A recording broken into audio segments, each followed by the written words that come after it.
How to make a simple generator at home. So we're going to take a 100 RPM 12 volt DC motor and glue it to a working surface. Use a glue gun.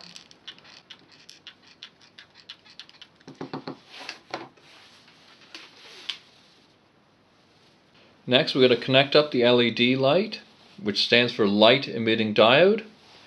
So you can use a wire connector like this, or you can connect directly, but just squeeze down these ends here. That feeds in. Get your LED, put it on the other side. So, just test the motor. And see we are generating some electricity there. I'm just going to glue this wire connector to the block as well, so it stays in place. Now the next thing we need to do is to make a handle for this so we can spin it faster. You could use anything to make the handle with. I'm just going to use some thick wire. Makes a bit of a handle now. Now you can connect this up to a bicycle tire or something that moves quite quickly.